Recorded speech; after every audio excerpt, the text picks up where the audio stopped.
Hello बच्चों, कैसे हैं आप सभी। आई होप आप लोग बहुत अच्छे होंगे और आपकी पढ़ाई बहुत अच्छी चल रही होगी। तो प्रीवियस क्लास में हमने काफ़ी सारे टॉपिक्स को कंप्लीट कर लिया था। लाइट चैप्टर में हम अब लास्ट टॉपिक देख रहे हैं डिस्पर्जन, और उसके बाद हम ह्यूमन आई के बारे में देखेंगे और इस तरह से हमारा चैप्टर ऑलमोस्ट कंप्लीट हो जाएगा। कुछ एक दो टॉपिक अगर रह जाएंगे तो हम उसे और अच्छे से कंप्लीट कर लेंगे। आज ही इस वीडियो में हम इस चैप्टर को कंप्लीट करते हैं और हमारा इस तरह क्लास 8 साइंस का ये लास्ट चैप्टर हमारा लाइट कंप्लीट हो जाएगा। तो आज देखते हैं कि डिस्पर्सन क्या होता है। डिस्पर्सन के बारे में हम देखते हैं, तो अपना देखते हैं डिस्पर्सन।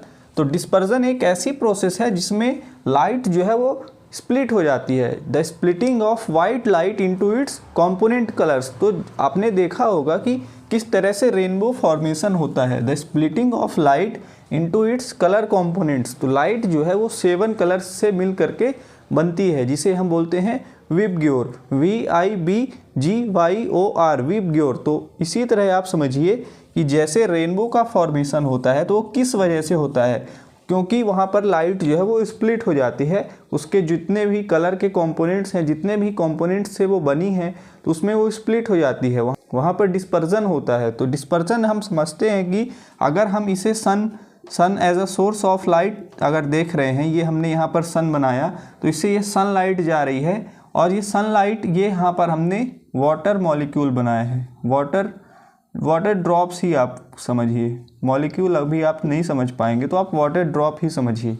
तो सनलाइट यहाँ से पास की और किसी भी वाटर मॉलिक्यूल्स में, इन्वायरमेंट में जो भी प्रेजेंट है हमारे, तो वहाँ पर तो सनलाइट यहाँ से पास हुई और इस वाटर मॉलिक्यूल्स से यहाँ पर सनलाइट पास की। तो यहाँ पर सबसे पहले क्या होगा कि यहाँ पर रिफ्रैक्शन होगा।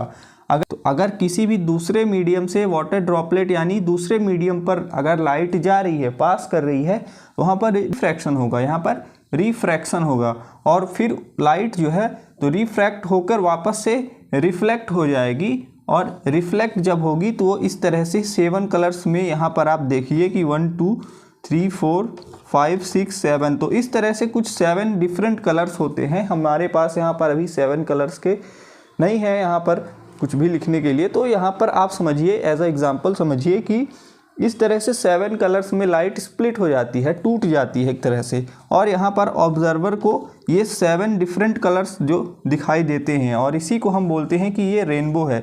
तो रेनबो कुछ और नहीं है, रेनबो एक ऐसी प्रोसेस के कारण दिखता है जिसमें लाइट जो है वो उसके कलर कंपोनेंट्स में स्प्लिट हो जाती है। तो इसी को हम डिस्पर्जन बोलते हैं। तो dispersion is the splitting of light into its colour components. बहुत ही आसान सी डेफिनेशन है। वाइट लाइट और sunlight is made up of colours, 7 colours. तो यहाँ पर जो वाइट लाइट है या फिर जो सनलाइट है, लाइट को हम कलर कैसा लेते हैं कि ये एक वाइट कलर के फॉर्म में है, या फिर हम कह सकते हैं कि इसका कलरलेस है। तो कोई भी चीज़ अगर कलरलेस रहती है तो जनरली हम उसे वाइट कंसीडर कर लेते हैं। तो यहाँ पर आप देखिए कि जो सनलाइट है या फिर वाइट लाइट है, जो भी विजुअल लाइट है, वो 7 कलर्स से मिलकर बनती है, जिसे हम बोलते हैं विबग्योर। तो विबग्योर का आप फुल फॉर्म यहाँ पर लिख लीजिए। वी से हो जाएगा वॉयलेट, आई से indigo, violet, indigo, blue, green, Y से हो जाएगा येलो, ओ से हो जाएगा ऑरेंज और आर से हो जाएगा रेड। तो कुछ इस तरह से violet, indigo, blue, green, yellow, orange, red, तो इस तरह से 7 डिफरेंट कलर्स में यहाँ पर लाइट जो है तो मिलकर बनती है। तो इसीलिए हम इसे विबग्योर बोलते हैं। Process of separating white light into its constituent colours passing through a medium और अ प्रिज्म। तो किसी भी मीडियम से जब भी लाइट पास करती है तो वहाँ पर वो स्प्लिट हो जाती है अपने कॉन्स्टिट्यूएंट कलर्स से, यानी जिस कलर से लाइट मिलकर बनी है वो उस कलर में स्प्लिट हो जाएगी। तो इसी प्रोसेस को हम बोलेंगे कि ये डिस्पर्जन हो रहा है। इसका हम एक और एग्जांपल देख सकते हैं किसी भी प्रिज्म से। अगर प्रिज्म से लाइट पास करती है तो वहाँ पर क्या होता है कि लाइट जो है वो स्प्लिट हो जाती है। तो आपने अच्छी तरह से समझ लिया कि dispersion is the process of splitting of light into its constituent colours and example of dispersion is rainbow formation. तो रेनबो फॉर्मेशन एक परफेक्ट एग्जाम्पल है डिस्पर्जन का। अब इसके बाद हम देखते हैं कि ह्यूमन आई में क्या क्या टॉपिक्स हमें कवर करने हैं। ह्यूमन आई का हम डायग्राम, एक प्यारा सा डायग्राम बनाते हैं, बहुत ही ईजी सा डायग्राम, और उसके थ्रू हम समझते हैं कि ह्यूमन आई में क्या क्या पार्ट्स हमारे हैं। अब हम समझते हैं ह्यूमन आई के बारे में। ह्यूमन आई एक बहुत ही इंपॉर्टेंट टॉपिक है। काफ़ी ज़्यादा हाई चांसेस होते हैं कि यहाँ से क्वेश्चंस जरूर आएँ आपके एग्ज़ाम्स में।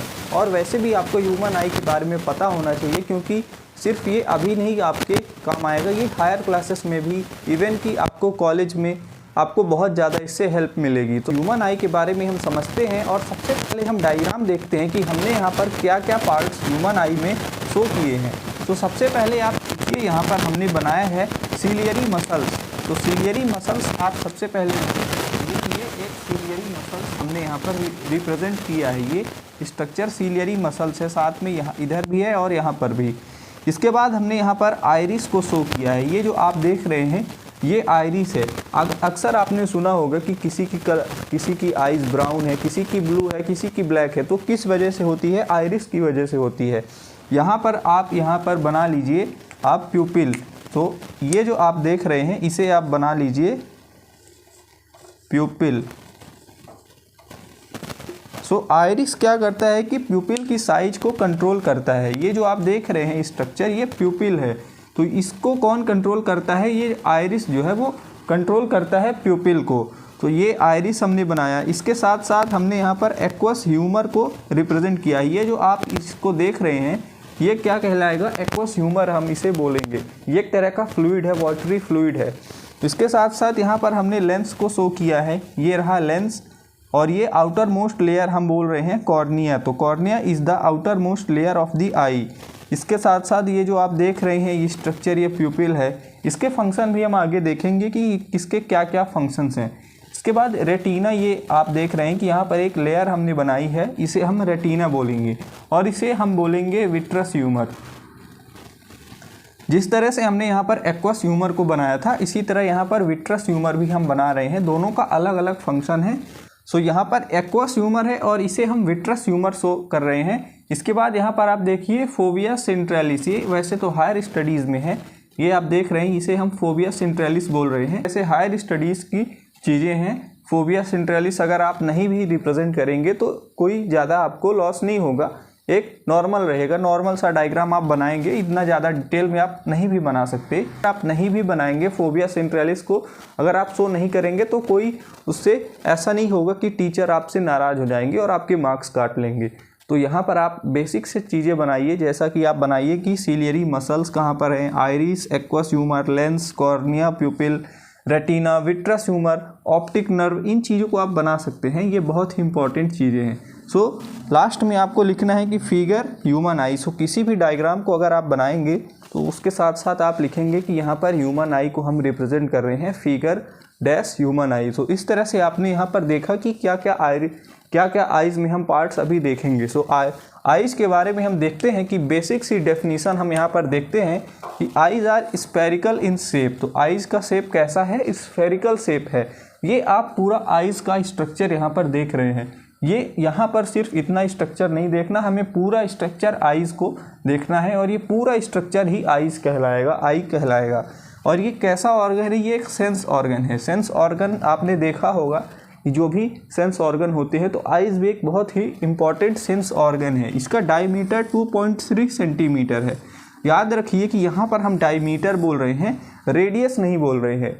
तो यहाँ पर डायमीटर कितना है आइज़ का? 2.3 सेंटीमीटर। ये अप्रॉक्स है। किसी की आइज़ में ये डायमीटर थोड़ा सा ज़्यादा बढ़ हो सकता है, किसी की आइज़ में थोड़ा सा कम हो सकता है। ये वेरी करता रहता है।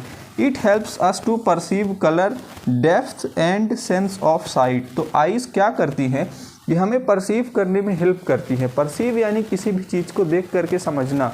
तो कलर को समझने के लिए, डेप्थ को समझने के लिए, मान लीजिए आप कहीं पर चल रहे हैं, सामने गड्ढा है और आपकी आइज़ काम नहीं कर रही हैं। अगर आप आंखें बंद करके चलेंगे तो आपको फील ही नहीं होगा, आपको पता ही नहीं चलेगा कि किस गड्ढे में, आपको पता ही नहीं चलेगा कि हम गड्ढे में कब चले गए। सो आइज़ क्या करती हैं कि हमें डेप्थ का पता लगाने में हेल्प करती हैं। ज़रूरी नहीं कि वो रोड का ही गड्ढा हो। जो आसपास अपनी चीज़ें देख रहे हैं, तो कौन सी चीज़ किस हाइट पर है, किस चीज़ को हम कहाँ पर रखे हैं, वो कितनी हाइट पर है, कितनी लंबी चौड़ी, उसका कलर क्या है, कहाँ पर रखी है, ये सारी चीज़ें आइज़ हेल्प करती है। सेंस ऑफ साइट में हेल्प करती है। देखने की जो क्षमता है ह्यूमंस की, देखने और समझने की जो क्षमता है, उसमें आइज़ का बहुत ही ज़्यादा इम्पॉर्टेंट रोल है। इसके बाद हम देखते हैं पार्ट बाय पार्ट। हम सबसे पहले देखते हैं कॉर्निया क्या होता है। तो कॉर्निया के बारे में हम देखते हैं कि cornea is the outermost layer of the eyes. तो कॉर्निया, ये देखिए यहाँ पर हमने बनाया है, ये आउटर मोस्ट लेयर जो आपको दिख रही है, ये जो आउटर मोस्ट लेयर आपको दिख रही है, इसे हम बोलेंगे कॉर्निया। तो ये कैसी लेयर है? ये ट्रांसपेरेंट लेयर है। ट्रांसपेरेंट लेयर है क्योंकि इसका ट्रांसपेरेंट होना बहुत ज़रूरी है, क्योंकि यहाँ से लाइट जो है वो आपकी आइज़ में एंटर करती है।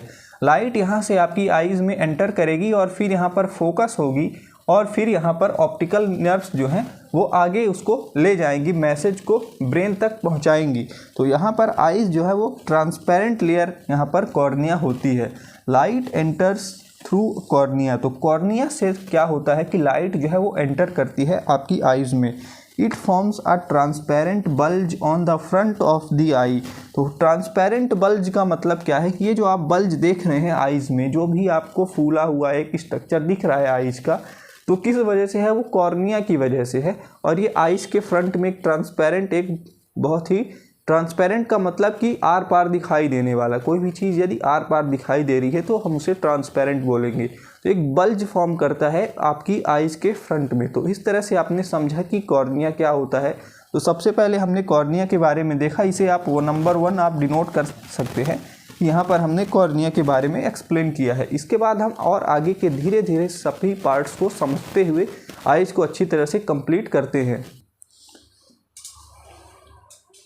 कॉर्निया के बाद अब हम समझते हैं कि आइरिस का क्या इंपॉर्टेंट फंक्शन हमारे ह्यूमन आई में है। सो आइरिस के बारे में देखते हैं। तो आइरिस को आप यहाँ पर बनाए हैं, ये जो आप यहाँ पर देख रहे हैं इसे हम बोलेंगे आइरिस। तो ये नंबर 2 हम इसे बोल रहे हैं, सेकंड नंबर हम इसे दे रहे हैं। तो आइरिस क्या है? एक डार्क मस्कुलर डायफ्राग्म है। डायफ्राग्म का मतलब हुआ कि एक ऐसी लेयर जो क्या कर सके, कॉन्ट्रैक्ट कर सके और रिलैक्स कर सके।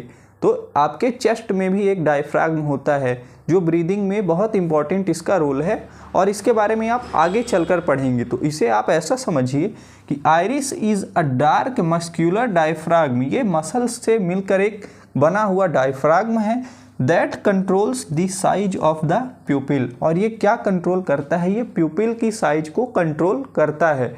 प्यूपिल की साइज को क्यों कंट्रोल करता है आइरिस? तो इसका हम आगे आंसर देखेंगे कि प्यूपिल का क्या इंपॉर्टेंट रोल है, उससे आपको समझ में अच्छे से क्लियर हो जाएगा। का और इम्पॉर्टेंट रोल क्या है कि आपकी आइज़ में जो भी आपको कलर दिखता है, किसी की आइज़ ब्लू दिखती है, किसी की ब्राउन दिखती है, किसी की ब्लैक आइज़ होती हैं। सो अगर आपको चाहिए कि मेरी आइज़ जो है वो ब्लू रहें, तो आपको बोलना है कि हे प्रभु मुझे आइरिस जो है वो ब्लू कलर का दे दीजिए। तो आपकी आइज़ जो है वो ब्लू कलर की हो जाएंगी। इसका मतलब कि कलर ऑफ आई के लिए बहुत इंपॉर्टेंट रोल है आइरिस का। सो इसे आप अच्छे से नोट कर लीजिए कि iris is responsible for the colour of the eyes. Blue, black, green और ब्राउन, कोई भी आपको कलर लेना हो। इसके बाद प्यूपिल का हम इम्पॉर्टेंट रोल देखते हैं। सो प्यूपिल को हम यहाँ पर, ये जो आप स्ट्रक्चर देख रहे हैं ब्लैक कलर का, इसे हम प्यूपिल बोलेंगे। सो इसे हम 3rd पॉइंट दे देते हैं। तो फर्स्ट नंबर को हमने कॉर्निया को समझा, सेकंड आइरिस और 3rd नंबर हम प्यूपिल समझते हैं। So pupil is a small opening in the centre of the iris. तो आइरिस के सेंटर में, ये हम यहाँ पर आइरिस बनाया है हमने, और इसके सेंटर में एक आपको दिख रही है छोटी सी ओपनिंग दिख रही है, small opening in the centre of the iris. तो आइरिस के सेंटर में एक छोटी सी ओपनिंग है, इसे हम बोल रहे हैं प्यूपिल। सो प्यूपिल का काम क्या है कि it helps in regulating the amount of light entering in the eyes. तो जितनी भी लाइट हमें एंटर करवानी है, it helps in regulating the amount of light that enters the eye. कहीं पर आप ऐसी जगह पर हैं जहाँ पर लाइट बहुत ज़्यादा है, बहुत ज़्यादा आपकी आइज़ में, आँख में आपको लाइट आती हुई दिखाई दे रही है, बहुत तेज़ वहाँ पर लाइट है। तो वहाँ पर क्या होगा कि आइरिस क्या करेगा, वो प्यूपिल को क्या करेगा, छोटा कर देगा, उसको कंस्ट्रिक्ट कर देगा, और इस तरह से क्या होगा कि आपकी जो ब्राइट लाइट है वो कम हो जाएगी और और इस तरह से क्या होगा कि जो ब्राइट लाइट आपकी आइज में आ रही थी तो प्यूपिल कंस्ट्रिक्ट हो जाएगा, छोटा हो जाएगा, सिकुड़ जाएगा एक तरह से। तो वहाँ पर आपकी आइज में एक जितनी लाइट हमें चाहिए उतनी ही लाइट जाएगी, कोई भी ज़्यादा लाइट नहीं जाएगी।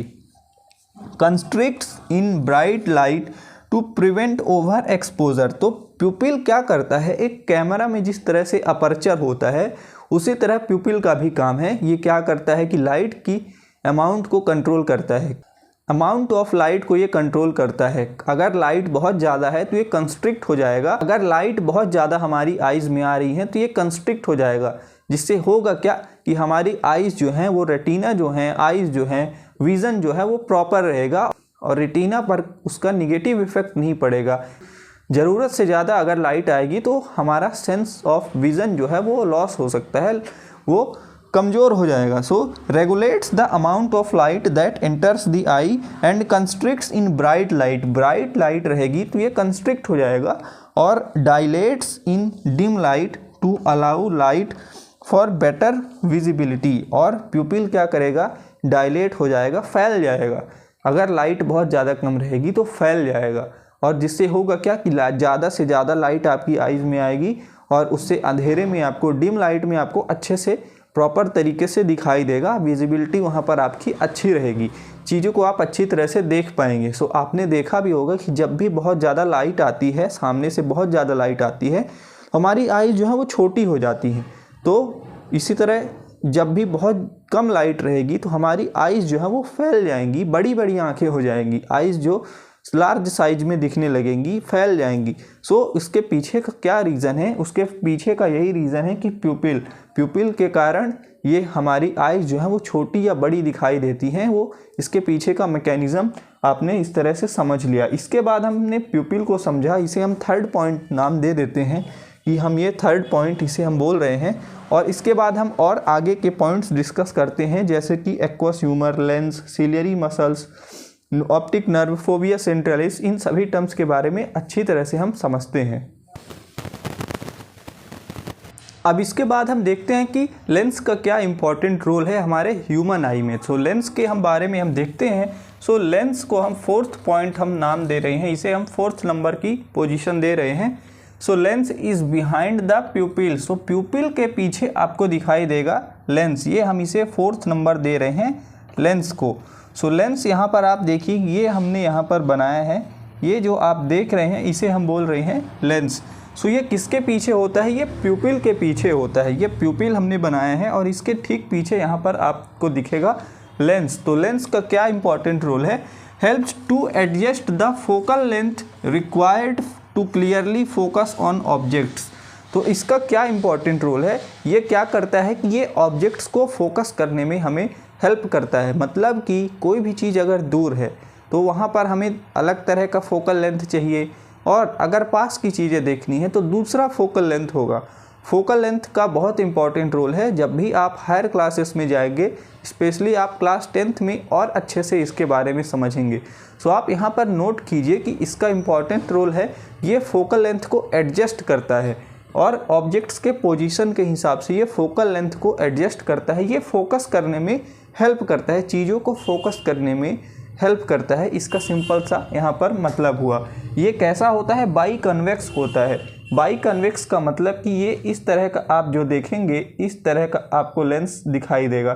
बाई कन्वेक्स का स्ट्रक्चर इस तरह का होता है और ये फोकसिंग लाइट और लाइट को ये फोकस करने में हेल्प करता है। लेंस का बहुत इंपॉर्टेंट रोल है लाइट को फोकस करने में।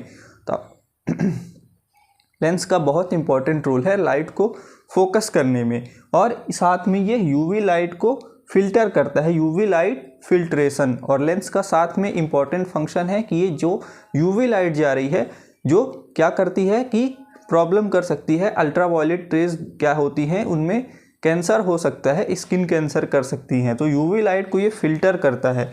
इसके बाद अगर लेंस में किसी भी तरह का डिफेक्ट होगा तो क्या क्या प्रॉब्लम्स आ सकती हैं, उसका हमने एक यहाँ पर एग्जाम्पल लिखा है। अगर आपको याद रहे एग्जाम में तो लिख सकते हैं, वरना आप छोड़ भी सकते हैं। So defects in lens can lead to, अगर लेंस में किसी भी प्रकार का डिफेक्ट होगा तो उससे क्या प्रॉब्लम अराइज होगी, वहाँ पर मायोपिया नाम की एक प्रॉब्लम होगी, डिसीज़ होगी।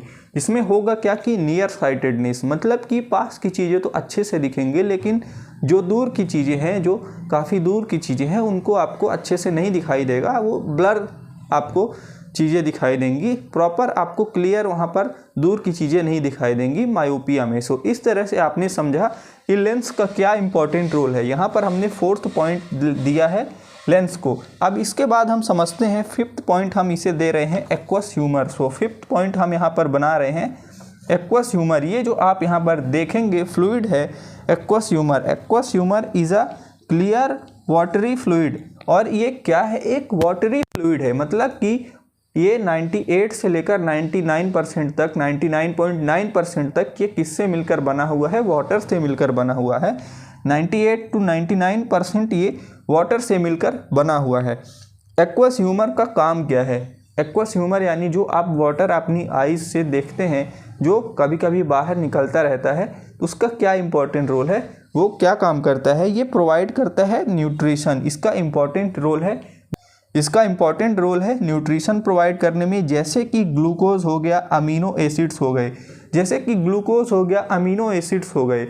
आइस में सभी चीज़ें अगर प्रॉपरली फंक्शन, आइस में अगर सभी चीज़ें अच्छे से वर्क करें तो उसके लिए क्या चीज़ की रिक्वायरमेंट होगी, किस चीज़ की रिक्वायरमेंट होगी? वहाँ पर रिक्वायरमेंट होगी हमें न्यूट्रिशन की। सो न्यूट्रिशन यहाँ पर कौन प्रोवाइड कर रहा? एक्वस ह्यूमर यहाँ पर न्यूट्रिशन प्रोवाइड कर रहा, जैसे कि ग्लूकोज और अमीनो एसिड्स। और किसको प्रोवाइड कर रहा? खास तौर पर लेंस को और कॉर्निया को। सो लेंस और कॉर्निया को ये न्यूट्रिशन प्रोवाइड कर रहा, और साथ में ये रिमूव कर रहा है मेटाबॉलिक वेस्ट को, और साथ में ये मेटाबॉलिक वेस्ट जो है इसे रिमूव कर रहा है। सो यहाँ पर आपने देखा कि एक्वस ह्यूमर के क्या इंपॉर्टेंट फंक्शन है, और साथ में आपने लेंस के बारे में देखा। अब इसके बाद हम कुछ और इम्पॉर्टेंट पार्ट्स के बारे में देखते हैं, जैसे कि रेटिना हो गया, और ऑप्टिक नर्व का क्या काम है, फोबिया सेंट्रलिस क्या है, और इस तरह से हम ह्यूमन आई को अच्छे से कंप्लीट कर लेंगे। सो 5th पॉइंट तक हमने देख लिया था। अब हम 6th पॉइंट देखते हैं। सो 6th पॉइंट हम यहाँ पर लिख रहे हैं सीलियरी मसल्स को। सो सीलियरी मसल्स को हम यहाँ पर 6th पॉइंट दे रहे हैं। सो यहाँ पर इसे हम 6th पोजीशन दे रहे हैं। सीलियरी मसल्स क्या होती हैं? ये स्मूथ मसल्स होती हैं। इनका नेचर कैसा होता है? ये स्मूथ मसल्स होती हैं, और ये एक्वस ह्यूमर को ड्रेन कराने में हेल्प करती हैं। एक्वस ह्यूमर जो यहाँ पर एक वाटर जैसा फ्लूइड होता है, उसको ये बाहर निकालने में ये हेल्प करती हैं, ताकि ये अच्छे से प्रॉपरली ड्रेन हो जाए। और साथ में इसका इम्पॉर्टेंट रोल है किसमें? कॉन्ट्रैक्शन और रिलैक्सेशन में। मसल्स हैं तो ये ज़रूर कॉन्ट्रैक्ट करेंगी और रिलैक्स करेंगी। सो किस तरह की मसल्स हैं? ये एक स्मूथ मसल्स है, और ये साथ में एक्वस ह्यूमर को ड्रेन करने में हेल्प करती है। अब इसके बाद हम 7th पॉइंट हम दे रहे हैं रेटिना को। इसे आप देखिए, इसे हम बोल रहे हैं 7th पॉइंट। 7th पॉइंट हम बोल रहे हैं रेटिना को। तो रेटिना कैसा है? एक डेलिकेट मेम्ब्रेन है, एक बहुत ही नाजुक और बहुत ही कोमल। डेलिकेट का मतलब हो कि बहुत ही नाजुक, और साथ में जो बहुत ही स्मूथ हो, जो बहुत ही ज़्यादा कोमल हो, तो उसे हम बोलेंगे delicate membrane. And large number of photosensitive cells are present in retina. So retina एक ऐसी जगह है जहाँ पर बहुत ही ज़्यादा फोटोसेंसिटिव सेल्स होते हैं। फोटोसेंसिटिव का मतलब हुआ कि लाइट सेंसिटिव, जो लाइट से सेंसिटाइज हो जाएं, जो लाइट से सेंसिटाइज हो जाएं उसे हम बोलेंगे लाइट सेंसिटिव सेल या फिर फोटो सेंसिटिव सेल्स, जैसे कि रॉड्स एंड कोन्स। तो रॉड और कोन्स जो हैं उन्हें हम बोलेंगे फोटो सेंसिटिव सेल्स। तो retina is a delicate membrane and it contains large number of photosensitive और light sensitive cells which are called rods and cones. तो रॉड्स और कोन्स के बारे में भी हम अभी देखेंगे। ये एक ऐसी स्क्रीन है, रेटिना एक ऐसी स्क्रीन है जहाँ पर ऑप्टिकल इमेज जो है वो फॉर्म होती है। यहाँ पर ऑप्टिकल इमेज बनती है और फिर हम उसे सिग्नल्स के थ्रू भेज देते हैं ऑप्टिक नर्व के पास। इलेक्ट्रिकल सिग्नल्स के थ्रू ऑप्टिक नर्व के पास जाती है और वो ऑप्टिक नर्व क्या करती है, वो ब्रेन तक फिर वो इलेक्ट्रिकल सिग्नल्स को पहुंचाती है। इमेज को वो सिग्नल्स में कन्वर्ट करती है और वो सिग्नल्स ऑप्टिक नर्व से होते हुए ब्रेन तक चले जाते हैं, ब्रेन तक जाते हैं और फिर इमेज जो है वो फिर हमें दिखाई देती है, हम उसे परसीव करते हैं। So retina is the screen where optical images are formed. और उसके बाद हम देखेंगे कि रॉड्स और कोन्स का क्या इंपॉर्टेंट रोल्स है। तो रॉड और कोन्स जो हैं लाइट सेंसिटिव सेल्स हैं या फोटो सेंसिटिव सेल्स हैं और ये रेटिना में प्रेजेंट होते हैं। Rods are sensitive to dim light and cones are sensitive to bright light. Rod जो है वो सेंसिटिव होता है इसके लिए डिम लाइट के लिए। अगर लाइट डिम रहेगी, बहुत ही कम लाइट वहाँ पर रहेगी, तो रॉड्स जो हैं वो सेंसिटाइज हो जाएंगे, एक्टिव हो जाएंगे और अपना रोल प्ले करने लगेंगे, अपना काम करने लगेंगे। उसके बाद कोन्स का काम क्या होगा कि जब भी ज़्यादा लाइट रहेगी, ब्राइट लाइट रहेगी, बहुत ही चमकदार रोशनी रहेगी कमरे में या फिर कहीं भी, तो वहाँ पर क्या होगा कि वहाँ पर कोन्स जो हैं वो एक्टिव हो जाएंगे और अपना काम चालू कर देंगे। सो इस तरह से आप यहाँ पर देख रहे हैं कि रेटिना के बारे में आपने अच्छी तरह से समझा, सिलियरी मसल्स के बारे में आपने अच्छी तरह से समझा। अब उसके बाद समझिए ऑप्टिक नर्व के बारे में। सो ऑप्टिक नर्व क्या करती है, वो इलेक्ट्रिकल सिग्नल्स को ब्रेन तक पहुँचाती है, transmits electrical signals from the eye to the brain. Optic nerve क्या करती है, इलेक्ट्रिकल सिग्नल्स को ब्रेन तक पहुँचाती है। Optic nerve helps in transmitting electrical signals from the eye to the brain. तो optic nerve transmits electrical signals from the eye to the brain. So optic nerve क्या करती हैं, इलेक्ट्रिकल सिग्नल्स को आई से ब्रेन तक पहुंचाने में हेल्प करती हैं। इसे हम 8th पॉइंट नाम दे रहे हैं, इसे हम 8th पॉइंट दे रहे हैं। सो ये 8th पॉइंट यहाँ पर हमने इसे दे दिया। सो ऑप्टिक नर्व का काम क्या होगा, ये आप देख रहे हैं ऑप्टिक नर्व। सो ये इलेक्ट्रिकल सिग्नल्स को ब्रेन तक पहुंचाने का काम करती है। इसके बाद हम देख रहे हैं 9th पॉइंट, हम देख रहे हैं विट्रस ह्यूमर। 9th पॉइंट हम यहाँ पर दे रहे हैं, विट्रस ह्यूमर को हम यहाँ पर 9th पॉइंट दे रहे हैं। ये आप यहाँ पर 9th पॉइंट विट्रस ह्यूमर को दीजिए। सो विट्रस ह्यूमर क्या होता है, विट्रस ह्यूमर एक जेल लाइक सब्सटेंस है। विट्रस ह्यूमर भी एक जेल लाइक सब्सटेंस है, एक तरह का ये जेल होता है जो क्या होता है 2/3 एरिया में होता है। अगर हम वॉल्यूम की बात करें, आईज की वॉल्यूम की बात करें, तो 2/3 वॉल्यूम ऑफ द आई में विट्रस ह्यूमर प्रेजेंट होता है। और ये क्या करता है, maintain the structural integrity of the eyeball. So जो भी आई बॉल होती है, ये पूरी आई बॉल जो आप देख रहे हैं, इसकी स्ट्रक्चरल इंटीग्रिटी को ये मेंटेन करता है। ये एक तरह से स्ट्रक्चर को मेंटेन करके रखता है, एक साथ जोड़ करके रखता है। Provide a clear refractive medium for light. और ये लाइट को क्या करता है कि एक रिफ्रैक्टिव मीडियम प्रोवाइड करता है, एक मीडियम देता है जहाँ पर रिफ्रैक्शन हो सके और ताकि लाइट जो है वो रीच कर सके रेटिना एंड शॉक एब्जॉर्बर का काम करता है। सो ये क्या करता है कि ये शॉक एब्जॉर्बर का काम करता है।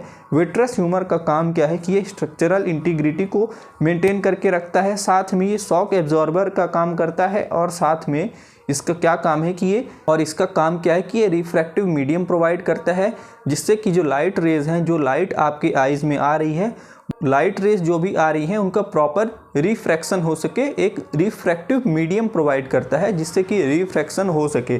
सो रिफ्रैक्शन और रिफ्लेक्शन के बारे में हमने अच्छी तरह से देख लिया है। साथ में ये क्या करता है, रेटिना को अटैच करके रखता है, maintain retinal attachment, maintain retinal attachment. So retina को ये अटैच करके रखता है ताकि कोई भी अगर झटका लगे, कोई भी अगर शॉक यहाँ पर लग रहा है, तो कोई भी चीज़ जो है अपनी जगह पर बनी रहे, वो स्ट्रक्चर जो है आई बॉल का वो इंटीग्रेटेड रहे। और साथ में ये एक जेल लाइक सब्सटेंस है और ये 2/3 आई के वॉल्यूम में ये और 2/3 ऑफ द आई वॉल्यूम में विट्रस ह्यूमर होता है। सो विट्रस ह्यूमर, ये आप इतना बड़ा एरिया देख रहे हैं, ये ऑलमोस्ट 2/3 एरिया में आई के वॉल्यूम में 2/3 of the I volume vitreous humour present है। अब लास्ट में हम देख लेते हैं 10th point, fovea centralis. Fovea centralis का क्या इंपॉर्टेंट फंक्शन है। सो 10th पॉइंट हम दे रहे हैं इसे फोविया सेंट्रलिस को। 10th पॉइंट हम यहाँ पर दे रहे हैं फोविया सेंट्रलिस को, फोविया सेंट्रलिस। तो फोविया सेंट्रलिस का क्या फंक्शन है इस आइज़ में, तो उसको देखते हैं। 10th पॉइंट हम दे रहे हैं फोविया सेंट्रलिस को। सो फोविया सेंट्रलिस क्या है, एक पिट लाइक स्मॉल डिप्रेशन है। डिप्रेशन यानी कि एक पिट जैसा एक गड्ढा आप समझ लीजिए, साइंस की लैंग्वेज में हम इसे डिप्रेशन बोलते हैं। तो ये कहाँ पाया जाता है, रेटिना में। तो एक पिट जैसा, एक गड्ढे जैसा एक डिप्रेशन होता है, एक बहुत ही छोटा, जो कहाँ पाया जाता है, रेटिना में, और ख़ास तौर पर रेटिना के सेंट्रल पार्ट में ये पाया जाता है। सो इसका हमें फंक्शन देखना है। Sharpest colour vision. सो जो भी शार्पेस्ट कलर विज़न है, जो भी कलरफुल चीज़ें हैं, तो किस वजह से दिखती हैं, वो फोविया सेंट्रलिस में जो कोन्स प्रेजेंट होते हैं उनके वजह से होती है। यहाँ पर कोई भी कैपिलरीज नहीं होती हैं, यहाँ पे यहाँ पर कोई भी कैपिलरीज नहीं होती हैं और यहाँ पर highest density of cone photo receptors. तो दो तरह के हमने फोटो रिसेप्टर्स बताए थे, एक होता है रॉड और एक होता है कोन। तो कोन यहाँ पर सबसे ज़्यादा डेंसिटी यहाँ पर कोन्स की पाई जाती है, सबसे ज़्यादा कोन फोटो रिसेप्टर्स यहाँ पर पाए जाते हैं और जो हेल्प करते हैं रीडिंग में और ड्राइविंग में। Helps in reading and driving. So reading में कोई भी चीज़ आप रीड कर रहे हैं तो प्रॉपर आपको वहाँ पर दिखना चाहिए, और साथ में आप ड्राइविंग कर रहे हैं तो हर एक चीज़ आपको अच्छी तरह से दिखनी चाहिए। सो फोविया सेंट्रलिस का बहुत ही सिंपल सा काम है कि ये रेटिना के सेंट्रल पार्ट में प्रेजेंट होता है। एक स्मॉल डिप्रेशन है, पिट लाइक डिप्रेशन है, और इसका इंपॉर्टेंट रोल है रीडिंग में और ड्राइविंग में। अब इसके बाद हम देख लेते हैं केयर ऑफ आइज़, यानी हमें अपनी आइज़ को कैसे केयर करना है, कैसे अपनी आइज़ का केयर करना है। तो कुछ पॉइंट्स हमने यहाँ पर लिखे हैं, उन्हें हम देख लेते हैं और अच्छी तरह से समझ लेते हैं। सो पहला पॉइंट है कि हमें रीडिंग जो करना है वो 25 सेंटीमीटर होनी चाहिए, 25 सेंटीमीटर होनी चाहिए। अगर कोई भी हम बुक रीडिंग कर रहे हैं तो वहाँ पर कम से कम 25 सेंटीमीटर का गैप आप रखिए, 25 से 30 सेंटीमीटर का। ऐसे नहीं कि एकदम आपको यहाँ पर बुक को पास में रखकर पढ़ना है, जिससे होगा क्या कि आपकी आइज़ में ज़्यादा वहाँ पर स्ट्रेन आएगा और आइज़ जो है वो जल्दी ख़राब होंगी, जल्दी वहाँ पर प्रॉब्लम्स होंगी। सो आपको एक प्रॉपर डिस्टेंस मेंटेन करके रखनी है। और सेम चीज़ अप्लाई होती है टेलीविज़न, स्मार्टफोन या लैपटॉप। कोई भी चीज़ आप देख रहे हैं उसे आप एक प्रॉपर डिस्टेंस में रखिए, वो बहुत ही ज़्यादा पास में नहीं होना चाहिए, बहुत ही ज़्यादा पास में नहीं होना चाहिए। इसके बाद सेकंड पॉइंट हम देखते हैं कि minimal watch TV, laptops and mobile. तो मोबाइल, टीवी, लैपटॉप, ये जितने भी सारी इलेक्ट्रॉनिक चीज़ें हैं तो कम से कम इनका यूज़ कीजिए। कोशिश कीजिए कि सिर्फ काम की ही चीज़ें देखें, जिससे होगा क्या कि स्क्रीन टाइम आपका कम रहेगा और स्ट्रेन कम आएगा आइज़ में। और थर्ड पॉइंट है avoid rubbing your eyes hard. तो avoid rubbing your eyes hard, तो आइज़ को हमें रब नहीं करना है, जो हमारी आइज़ हैं उन्हें रब नहीं करना, हमें अपनी आइज़ को रब नहीं करना है। उसकी जगह पर आप उन पर पानी की छींटे आप अपनी आइज़ पर मारेंगे तो आपको रिलीफ मिलेगा अगर इरिटेशन हो रहा है। फोर्थ पॉइंट है हेल्दी डाइट। तो भैया हेल्दी डाइट खानी है जिसमें विटामिन ए पाया जाए। तो विटामिन ए किस किस में पाया जाता है, जैसे कि कैरेट को, तो कैरेट में, ग्रीन लीफी वेजिटेबल्स में और मिल्क में विटामिन ए अच्छी मात्रा में पाया जाता है। तो आपको इन चीज़ों को कंज्यूम करना है। अच्छी चीज़ें खाएंगे तभी आपकी आइज़ भी अच्छी रहेंगी। बाहर की फालतू चीज़ें खाएंगे तो तरह तरह की बीमारियां आप लेकर, और आपकी पढ़ाई पर इफ़ेक्ट आएगा, आपके फ्यूचर पर इफ़ेक्ट आएगा। जल्दी बीमार पड़ेंगे तो कोई भी आप काम अच्छे से कर नहीं पाएंगे। सो अपनी हेल्थ का ज़रूर से ध्यान रखिए। सो इस तरह से आपने बहुत ही इंपॉर्टेंट पार्ट्स को देखा ह्यूमन आई में, सारी चीज़ों को आपने अच्छी तरह से देखा। ह्यूमन आई का आपको ये अगर वीडियो अच्छा लगेगा तो इस वीडियो को आप अपने दोस्तों के साथ शेयर कर सकते हैं और वीडियो को लाइक भी कर सकते हैं। लेकिन अभी हम लास्ट में एक टॉपिक देखते हैं, ब्रेल स्क्रिप्ट क्या है। ब्रेल स्क्रिप्ट के बारे में देखते हैं। जो विजुअली चैलेंज्ड पीपल होते हैं, जो नहीं देख सकते, जिनके पास ये एबिलिटी नहीं होती कि वो चीज़ों को देख पाएँ, जो नहीं देख पाते, जिनके पास ये एबिलिटी नहीं है, वो विजुअली चैलेंज्ड हैं, तो वो कैसे चीज़ों को पढ़ पाते हैं, कैसे वहाँ पर फील कर पाते हैं। तो उसके लिए एक स्क्रिप्ट बनाई गई है जिसे हम बोलते हैं ब्रेल स्क्रिप्ट। तो ब्रेल स्क्रिप्ट के बारे में अच्छे से हम यहाँ पर समझते हैं।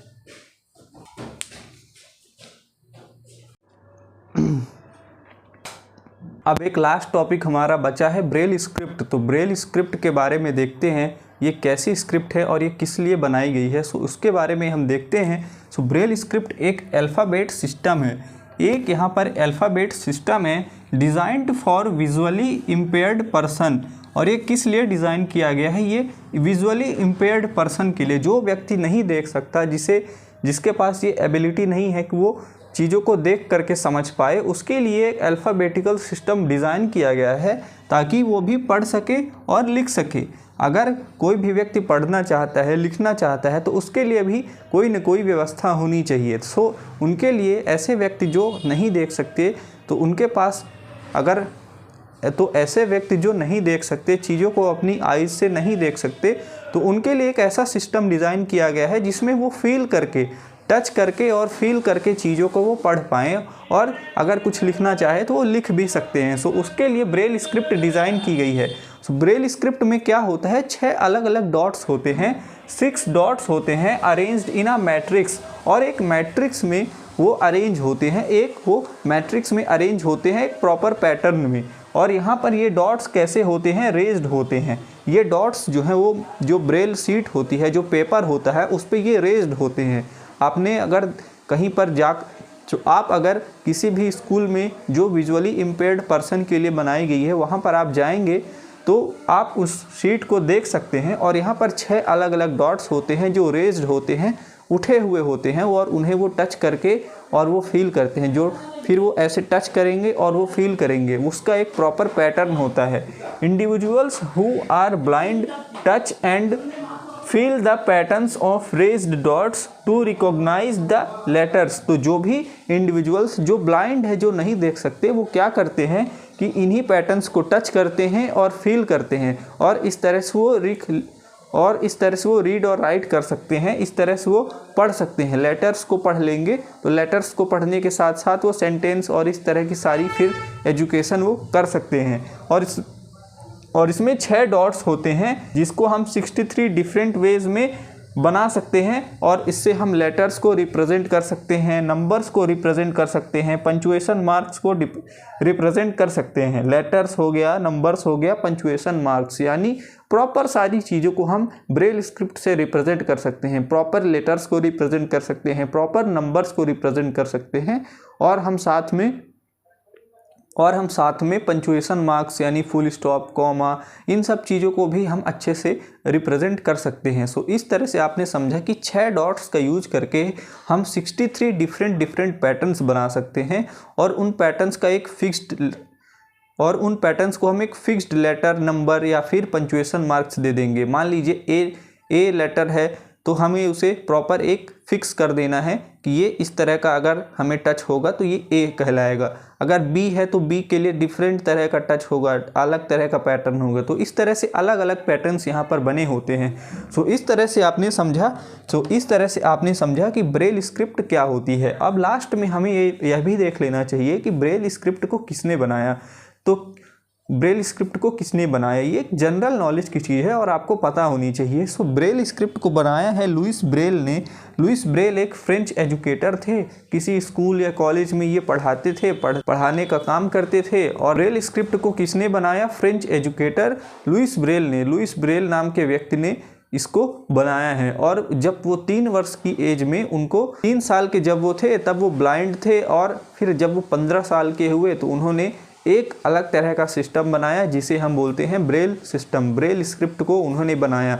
तो इस तरह से आप समझ गए कि ब्रेल स्क्रिप्ट क्या होती है। सो इसी तरह आप अपना सपोर्ट बनाए रखिए। इसी तरह आप अपना सपोर्ट बनाए रखिए। आज हम क्लास 8th साइंस का लाइट चैप्टर इस तरह से हमने अच्छे से सारे टॉपिक्स को कवर करते हुए कंप्लीट कर लिया है, और हमारा जो क्लास 8th का साइंस का पोर्शन था वो अच्छे से कंप्लीट हो गया है। सो अगर आपको अच्छे से समझ में आया होगा, सारी चीज़ें अगर आपको अच्छे से समझ में आई तो आप अपने फ्रेंड्स के साथ इस वीडियो को ज़रूर शेयर कीजिए। हमने प्रॉपर प्लेलिस्ट बनाई है, हर एक चैप्टर की हर एक पार्ट बाई पार्ट हमने प्रॉपर सारी प्लेलिस्ट बनाई है, ताकि आप अच्छे से पार्ट बाय पार्ट चीज़ों को टॉपिक वाइज अच्छे से समझ सकें। साथ में हमने यहाँ पर एक कोर्स भी यहाँ पर ऐड किया है, कोर्स सेक्शन भी आप ज़रूर चेक कीजिए। वहाँ पर सारी 8th क्लास की वीडियोस जो भी साइंस पोर्शन की हैं, साइंस की जो भी वीडियोस हम साइंस के ऊपर बनाए हैं, उन सभी को हमने एक जगह पर यहाँ पर ला दिया है। तो इस तरह से आपको पढ़ने में काफ़ी हेल्प मिलेगा। सो इसी तरह आप अपना सपोर्ट बनाए रखिए, और धीरे धीरे हम और सारी चीज़ें लाते रहेंगे। क्लास 9th और क्लास 10th भी हम स्टार्ट करेंगे, और प्रॉपर सारी चीज़ों को अच्छे से समझेंगे। आपका बहुत अच्छा सपोर्ट बना हुआ है, और इसी तरह आप अपना सपोर्ट बनाए रखिए। आप चैनल पर पहली बार आए हैं तो इस चैनल को सब्सक्राइब कीजिए, इस वीडियो को लाइक कीजिए, और साथ में एक प्यारा सा कमेंट हमें ज़रूर कीजिए अगर आपको हमारा ये प्रयास अच्छा लगे। सो मिलते हैं नेक्स्ट वीडियो में, नेक्स्ट क्लास में हम किसी और अच्छे टॉपिक के साथ और अच्छे नए चैप्टर के साथ सारी चीज़ों को अच्छे से कवर करते हुए मिलेंगे। सो मिलते हैं नेक्स्ट वीडियो में, तब तक के लिए थैंक यू बच्चों।